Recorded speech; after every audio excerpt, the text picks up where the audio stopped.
मेरी जीजियों, तुम्हारा काम ना चल रहा हो, व्यापार ना चल रहा हो, बहुत कर्जे में लदालूम हो गए हो, बहुत तकलीफ की जिंदगी चल रही है, ना मान मिल रहा है, ना सम्मान मिल रहा है, ना आदर मिल रहा है, ना ही कोई कदर करता है और ना ही जगह जगह की ठोकर खा खा कर थक गए हो, तो निवेदन है, एक बेलपत्र, एक कनेर का फूल, एक दुर्वा, एक चावल का दाना, और वो चावल का दाना भी लाल चंदन में भींगा हुआ। जलाधारी का मुख होता है उत्तर की ओर, आप दक्षिण की ओर आराम से बैठो, श्री शिवाय नमस्तुभ्यम बोलकर, अपना नाम गोत्र बोलकर, अपनी कामना कर कर, एक बेलपत्र, एक कनेर का पुष्प, एक दुर्वा, एक चावल का दाना जिसको तुमने लाल चंदन से भिगोया है, वो शिवलिंग पर उत्तर की ओर मुख कर कर दक्षिण में बैठकर बाबा को सोमवार प्रदोष काल में, मतलब शाम का जो सूर्य डूबने का जो समय होता है, बस उसी प्रदोष काल के अंतर्गत यदि घी का दीप जलाकर बाबा को अगर एक बेलपत्री, कनेर का पुष्प, दुर्वा और लाल चावल चंदन का अगर चढ़ाना प्रारंभ कर दिया, 5 या 6 सोमवार निकलेंगे, धीरे धीरे मेरा बाबा तुम्हारा हाथ पकड़कर तुम्हें मंजिल तक छोड़ना प्रारंभ। नहीं चल रहा व्यापार, नहीं चल रही फैक्ट्री, नहीं चल रही दुकान, बहुत तकलीफ की जिंदगी है, कोई पैसे खाकर भाग गया, नहीं दे रहा, कर्जे में डूब गए, तकलीफ में आ गए, कैसी भी समस्या है उसमें शिव की शरणागति आपको सुख देगी। आडंबर में नहीं जाना, कोई कह दे मैं तुम्हारे पैसे निकलवा दूंगा, कोई के मैं ये कर दूंगा, कोई के मैं वो कर दूंगा, फालतू की बात, ये सब व्यर्थ है। अपन ने किसी को पैसा दिया है तो अपना पैसा अपने को लाना पड़ेगा, कर्जा अपन ने किया है तो उस कर्जे को भी अपने को ही भरना पड़ेगा, तो मेहनत भी तुम्हें खुद करना पड़ेगी, जल भी तुम्हें खुद चढ़ाना पड़ेगा।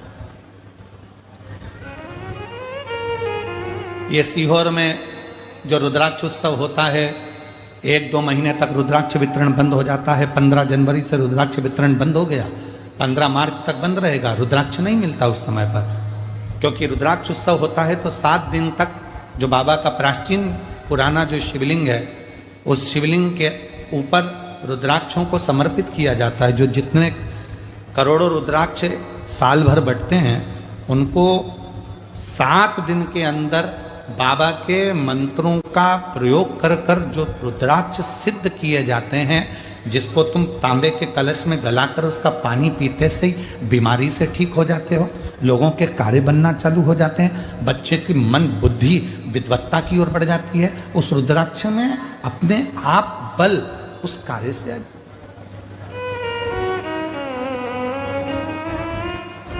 बाबा का जो प्राचीन शिवलिंग है उसका दर्शन तो खैर आप लोगों को नहीं होता है, पर जो अंदर बाबा का जो प्राचीन भाव है उस पर उस जहाँ हम लोग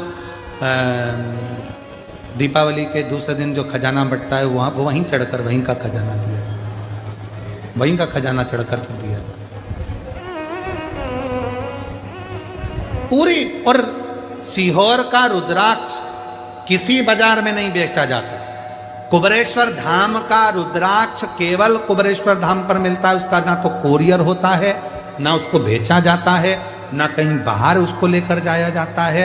हम भी उसको साथ में लेकर किसी को देने के लिए नहीं लेकर जाते, हम भी साथ में लेकर देने के लिए नहीं लेकर। सीहोर का रुद्राक्ष, कुबरेश्वर धाम का रुद्राक्ष, कुबरेश्वर धाम से निशुल्क सुबह 10 बजे से शाम को 5 बजे तक मिलता है, पर अभी बंद है मिलना, 15 मार्च के बाद फिर चालू हो जाए। वो वहीं प्राप्त होता है, बाबा से हाथ पसार कर लाया जाता है, विनय करी जाती, विनती करी जाती है, फिर वो अपना असर देता है।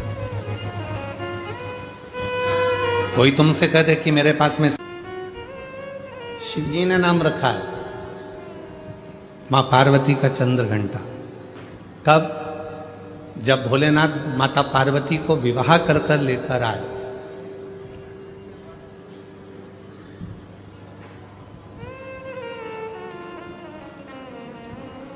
चारों तरफ तारकासुर के आतंक फैला हुआ था।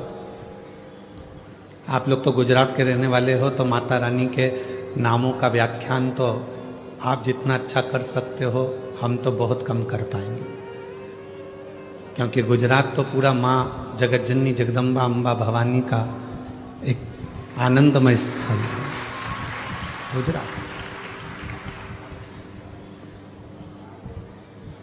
तो आप लोगों को तो ज्यादा मालूम होगा कि माँ चंद्रघंटा का नाम चंद्रघंटा कैसे पड़ा। चारों तरफ तारकासुर के असुरों का आतंक फैला और शिवजी पार्वती जी के साथ विवाह कर लिए, और विवाह कर कर बाबा भोलेनाथ पार्वती जी को लेकर जब कैलाश पर पहुंचे,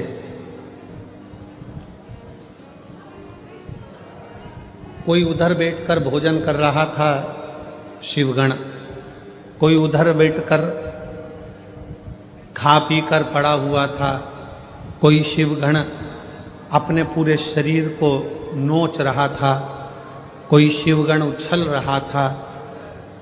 पूरे कैलाश पर भगवान शंकर के गणों ने अपना पूरा जमा कर रखा था, आड़ा टेढ़ा। कुछ बर्तन उधर पड़े हैं, सोने का उधर पड़ा है, आसन उधर पड़ा है, सब सामान यहाँ वहाँ पड़ा था।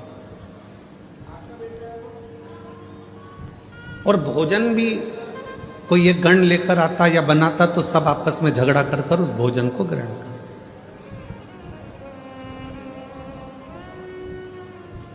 जैसे ही पार्वती जी कैलाश पर पहुंची और पार्वती जी ने देखा कि सारा अस्त व्यस्त कैलाश है, कोई सामान इधर पड़ा है, कोई सामान उधर पड़ा है, कोई सामान उधर पड़ा है, तो पार्वती जी ने शिव जी से कहा कि अपना विवाह हुआ है, अपन कहाँ रहेंगे ऐसे कैलाश पर। शंकर भगवान बोले, अब तुम घर की बहू बनकर आई हो, मेरी अर्धांगिनी बनकर आई हो, तो अब तुम इस पूरे घर को जमाना, सेट करना, पूरे घर को अच्छा बनाना, ये तुम्हारी जवाबदारी। पार्वती जी ने कहा, इतना बड़ा कैलाश और मैं जमाऊं? तुम अकेली नहीं, ये गण है ना इतने सारे, इनके साथ मिलके जमाओ। पार्वती जी बोली, ऐसे गण खाए पिया पसर गए,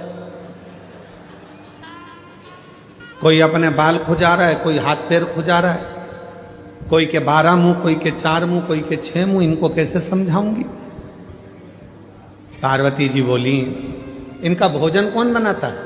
शंकर भगवान बोले, अभी तक हम बनाते थे।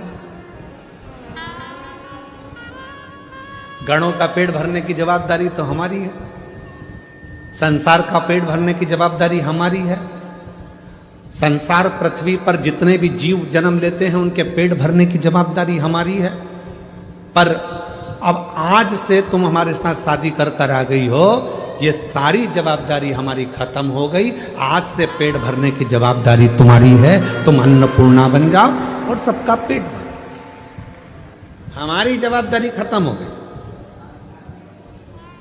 बहू सोचे कि ये सामान कौन जमाएगा, सास जिठानी की देवरानी। अब तुम ब्याह कर कर आ गई हो, तुम जमा। कई नई नई बहुएं आकर कहती हैं, तुम्हारा घर ऐसा, तुम्हारा घर वैसा, तुम्हारे घर में तो रहने के तरीके नहीं है लोगों को। अपने पति को रात दिन वो एक ही शब्द सुनाती, तुम्हारे घर के लोगों को रहना नहीं आता, तुम्हारी मम्मी को बोलना नहीं आता, तुम्हारे पापा को फैला देते हैं, तुम्हारे छोटा भाई ऐसा करता है, तुम्हारी बहू ऐसी करती है, तुम्हारे भैया ऐसा करते हैं, तुम्हारी भाभी ऐसा करती है। तो पति उपत कर क्या बोलेगा, अब तू आ गई ना समझदार,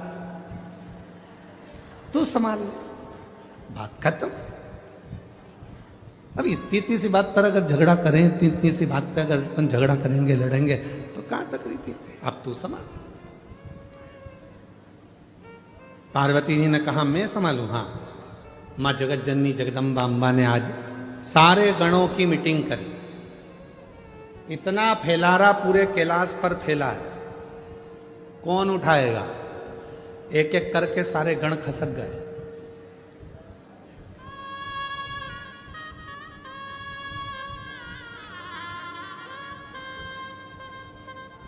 कौन उठाएगा? कोई नहीं। पार्वती जी ने शिव जी से कहा, वो तो सब चले गए।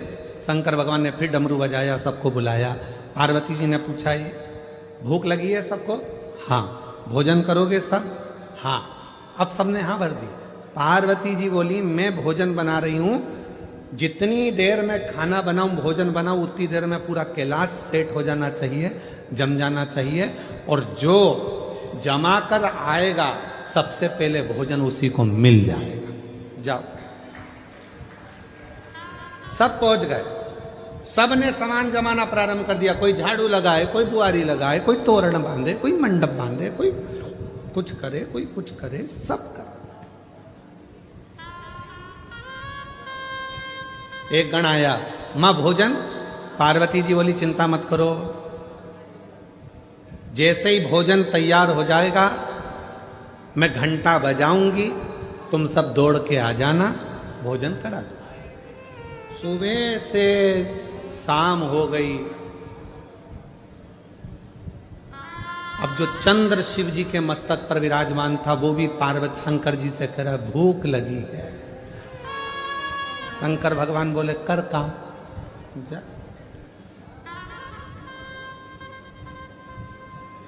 जाओ। रात्रि होने लगी, चंद्र पुकारने लगा, मां भोजन दीजिए। अब तो पूरा घर जम चुका है। तब पार्वती जी ने देखा कि पूरा कैलाश जम चुका था। तब पार्वती जी ने चंद्र की साक्षी में चंद्र को शिव जी से अपने मस्तक पर रखकर घंटे का नाद करा। शिव जी ने मां पार्वती का नाम चंद्र घंटा रख दिया। उसी पल, उसी घड़ी, उसी क्षण शिव ने कहा पार्वती आज तुमने पूरे कैलाश को सेट कर कर जमा कर उनका भरण पोषण किया है। जो तुम्हारे नाम का उच्चारण करेगा वो कितना भी बिखरा हुआ क्यों ना हो, हृदय से टूटा हुआ क्यों ना हो, उसकी दुकान, उसका व्यापार चाहे कितना भी बिखर गया हो, अगर प्रतिदिन एक दुर्वा वो चंद्र घंटा के नाम से अगर मुझे समर्पित करेगा तो उसका घर, परिवार, व्यापार मैं खुद सेट करते चले जाऊंगा, जमाते चले जाऊंगा। तो ये नाम कोई साधारण नाम नहीं है, चंद्र घंटा का नाम। भस्म किस चीज के लिए होती है? भस्म किसके लिए धारण कराई जाती है? तो महाराज शिव महापुराण की कथा कहती है जब शरीर में कोई बड़ी बीमारी आने वाली होती है, आप एक साधारण सा प्रयोग कर कर देखिएगा अपने जीवन में, एक साधारण सा प्रयोग। जब आपको लगे कि डॉक्टर ने बोला है कि कोई बड़ी बीमारी का चांस बन रहा है, कोई बड़ी बीमारी होने वाली है, आप थोड़े दिन तक देवाधिदेव महादेव का ये शिवलिंग, ये जलाधारी, ये जहां से जल बहता है, गणेश जी का स्थान, कार्तिकेय जी का स्थान, बीच में एक मोटी सी लाइन अशोक सुंदरी, शिवलिंग जो शिवलिंग रखा है, जो जलाधारी है वो मां पार्वती जी का हस्तकमल, ऊपर से एक एक बूंद जो पानी गिर रहा है, जिस कमंडल में से, जिस जलाधारी में से जल गिर रहा है, वहां शंकर भगवान की 5 बेटियां जया, विषहरा, शामली बारी, दौतली और देव, ये भगवान शिव की 5 बेटी। जब आपको लग रहा है कि मेरी जांच होने जा रही है, जब आपको लग रहा है कि मुझे डॉक्टर को दिखाने जा रहे हैं, मुझे लग रहा है कि कोई बड़ी बीमारी ना निकल जाए, अल्ट्रासाउंड करा रहे हैं, एक्सरे करा रहे हैं, उससे पहले घर में अगर थोड़ी सी भस्म रखी है, उस भस्म को जब आप जल चढ़ाने के लिए शिव जी के मंदिर में जाओ, हॉस्पिटल में दिखाने के लिए जांच कराने जाओ, उससे पहले एक काम जरूर करना, शंकर भगवान का जहां शिवलिंग रखा है उस शिवलिंग के पास में भस्म का लेपन कर कर देवाधिदेव महादेव पर 1 लोटा जल समर्पित कर कर उसी भस्म को अपने कलेजे पर, अपने हृदय पर लगाकर देवाधिदेव महादेव का पंचाक्षर मंत्र नमः शिवाय, षडाक्षर मंत्र ओम नमः शिवाय या श्री शिवाय नमस्तुभ्यम बोलकर फिर आप जांच के लिए चले जाओ। कोई बड़ी बीमारी तुम्हारी जिंदगी में निकल ही नहीं सकती। भस्म भस्म हो। भस्म का काम क्या? हमारे रोग को, हमारी बीमारी को, हमारे आने वाले जो रोग हैं, जो बीमारी है, जो तकलीफ है, उसको समाप्त करती है।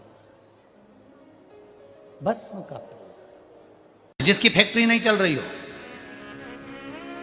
फैक्ट्री में बार बार कुछ तकलीफ आ रही हो, गाड़ियां नहीं चल रही हो, 4 व्हीलर गाड़ियां ले रखी हैं, कभी ट्रक गड़बड़ हो रहा है, कभी ट्रक में ये हो रहा है, कभी गाड़ी में ये हो रहा है, कभी बस में ये हो रहा है, बस एक काम करना, दुर्वा का थोड़ा सा भाग लेकर पानी के लोटे में उसको डालकर 5 अक्षत के दाने उसको पटक कर उस गाड़ी के अंदर उस कलश को रख दो, बस आधे घंटे के लिए, और उस पानी को चक्के के चारों तरफ डालते डालते जाइए दुर्वा के साथ में, तकलीफ नहीं देगा।